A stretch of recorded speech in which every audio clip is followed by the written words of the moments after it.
ராகி சப்பாத்திவே தக்காளி குருமா எப்படி செய்யுதுன்னு பார்க்கலாமா? அதுக்கு ஒரு பேனில் 1 கப் ஆஃப் வாட்டர் ஊற்றி அது நல்லா பாயில் ஆகி வரும்போது ஒரு 3/4 கப் ராகி மாவு போட்டு அதில் கொஞ்சமாக சால்ட் போட்டு ஒரு 5 மினிட்ஸ் லோ ஃப்ளேம் வச்சு கலக்கி எடுத்துக்கலாம். கை பொறுக்கிற சூடு வந்ததுக்கப்புறமேட்டு அதில் கொஞ்சம் கொஞ்சமாக தண்ணி சேர்த்து நல்லா சப்பாத்தி மாவு பதத்துக்கு பிசைஞ்சிட்டு கொஞ்சமாக ஆயிலை வந்து மேலே க்ரீஸ் பண்ணி ஒரு 5 மினிட்ஸ் ரெஸ்ட்டு விட்டுட்டு நம்ம நார்மலாக எப்போயுமே எப்படி சப்பாத்தி தேய்ச்சி எடுத்துப்போமோ அதே மாதிரி வந்துட்டு இந்த ராகி மாவு குட்டி குட்டி பால்ஸாக எடுத்து நல்லா ரவுண்டாக உங்களுக்கு வேணுனாக்கா நீங்கள் எதனா கட்டரை வச்சு கூட கட் பண்ணிக்கலாம். அப்படின்னா சும்மா கொஞ்சம் மேலே திரட்டி எடுத்துக்கலாம்.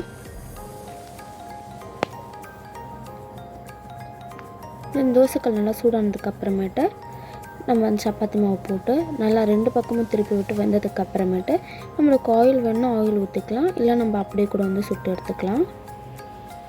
தக்காளி குருமா எப்படி செய்கிறதுன்னு பார்த்துடலாமா? அதுக்கு ஒரு பேனில் கொஞ்சமாக ஆயில் ஊற்றி அதில் பட்டை லவங்கு ஒரு பிரியாணி இலை போட்டு 2 வெங்காயம் 2 பச்சை மிளகா கொஞ்சமாக கருவேப்பிலை போட்டு அது நல்லா கண்ணாடி பதம் வர அளவுக்கு வதக்கி எடுத்துக்கலாம்.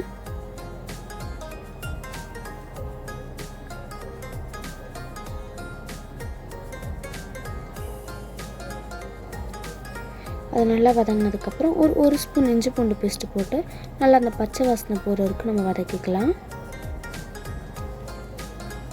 நல்லா வதக்கினதுக்கப்புறம் ஒரு 2 தக்காளி சேர்த்து அதை நல்லா மசிஞ்சு வர அளவுக்கு நம்ம வந்து வதக்கிக்கலாம்.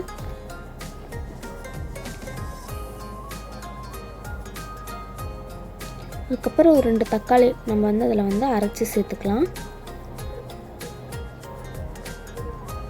அதெல்லாம் நல்லா சேர்ந்து வரும்போதுட்டு அதில் கொஞ்சம் மஞ்சத்தூள், ஒரு 1/2 டேபிள் ஸ்பூன் கார மிளகாத்தூள், கொஞ்சமாக வந்து கரம் மசாலா போட்டு நம்ம அதை நல்லா வந்து பச்சை வாசனை போகிற வரைக்கும் வதக்கிட்டு அதுக்கு தேவையான அளவுக்கு கொஞ்சமாக தண்ணி சேர்த்துக்கலாம். அது கூட